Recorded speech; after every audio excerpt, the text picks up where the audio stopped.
Hello, my name is Jamie Pryor, and today I'll be doing my second debate in my English 1A class. The topic that I received is kneeling during the national anthem, acceptable or unacceptable. So, to speak a little on this topic, this all started in August of 2016 with a man named Colin Kaepernick, who was a former player for the San Francisco 49ers.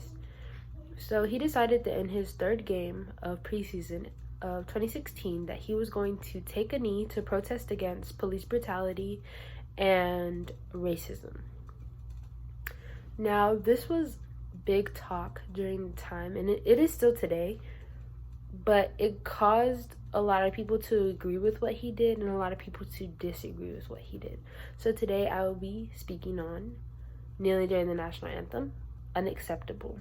My first reason being that kneeling during the national anthem is not only disrespect to the flag, but also disrespect to the troops and army forces who have put their life at risk for us to serve our country. So basically the flag represents, our country and the people who have put their lives on the line for us and fought for this country. So when you take that respect away, it's going to cause a lot of talking. A lot of people are going to talk on this subject. So I feel like Colin Kaepernick didn't realize that he was showing disrespect to our troops until after he did it. But did he think that through? No, probably not. So I feel like he shouldn't have done that, and have a little bit more respect for those people.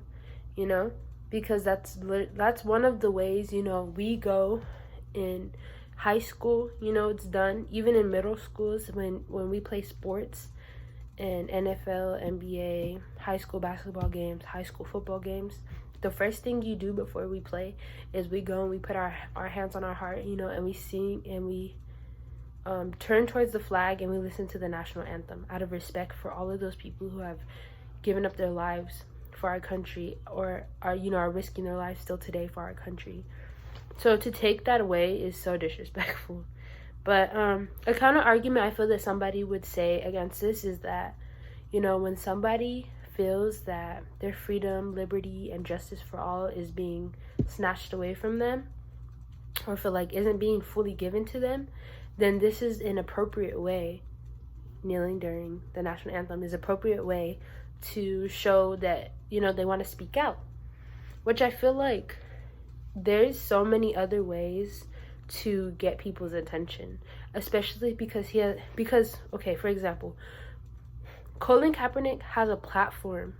People are going to listen to him if he talks. He's a great player, for one.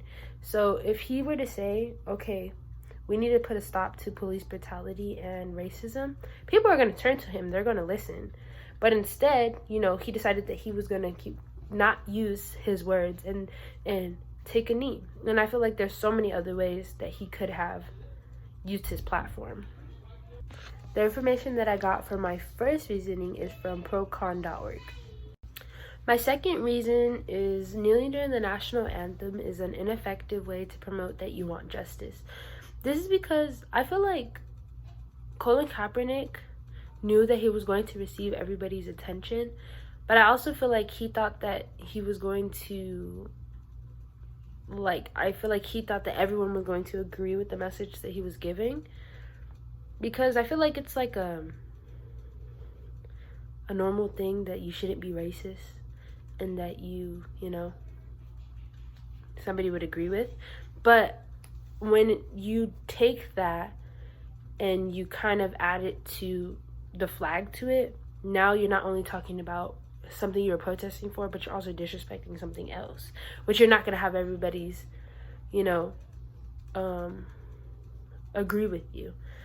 So because it's an ineffective way, it not only affected him during this time, but it also affected his team, because his team, I don't think he told his team that this is what he was doing, and that's why his coach had to speak up for him and had to say, well, we're going to put a pause on him for now, and he's going to take a break from playing, which was basically his consequence for doing what he did.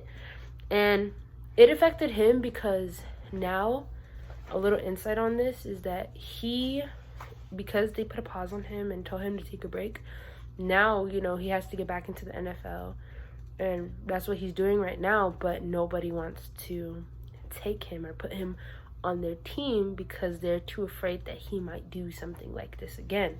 So this is why it's ineffective, because nobody agrees with what he did. Well, a lot of people, because they just want to play football, especially just for the NFL specifically. But I feel like somebody might argue against this, or like a counter argument, and say kneeling during the national anthem brings conversation, which it does. And that's what he wanted to do, get people's attention to join in on this protest, or what he was speaking on. But it not only, okay, some people did agree with it, but some people didn't. And those people who you anger, they're gonna show that. They're not gonna sit down and be quiet. Just how people aren't quiet, people like to speak up. It's just something that we do. So when he did that, yeah, you're gonna have people who agree with you, but you're also gonna have people who don't agree with you. So now you have all these angry people who now don't like you. And inside on this, some people who were fans didn't agree with what he did, and now they don't even like him. So it's ineffective all around. So I feel like this leads to my third reasoning, which is that kneeling during the national anthem causes division in not only like someone's community, but also in the entire country, because everybody's talking about it. Because it caused division across the country, well, to get more like, so it caused division in the team, the fans, and across the country, basically. Because when I was doing my research, there's videos of people who are buying Kaepernick's jersey. I don't remember what number he is, not that it matters, but what's it called?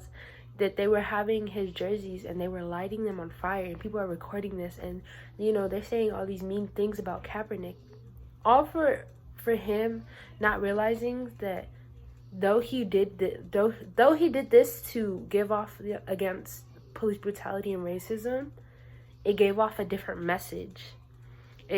People took it as disrespect towards the army forces and the flag, rather than, oh, he's doing it for against police brutality and racism, which is something people might look at like, okay, well, he's not doing anything wrong, but it gave off a whole different message.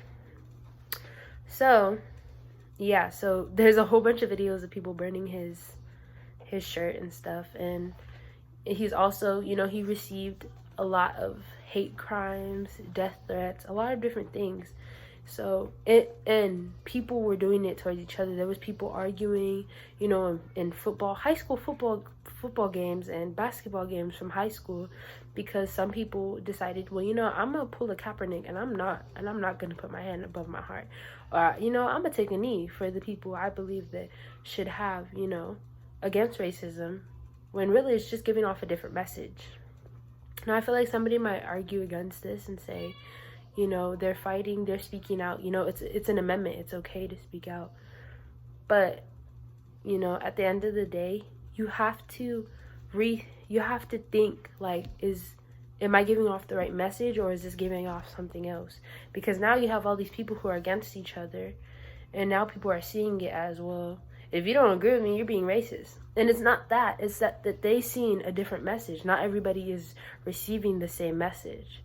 So that is why I'm against kneeling during the national anthem. And yeah, I hope you enjoyed.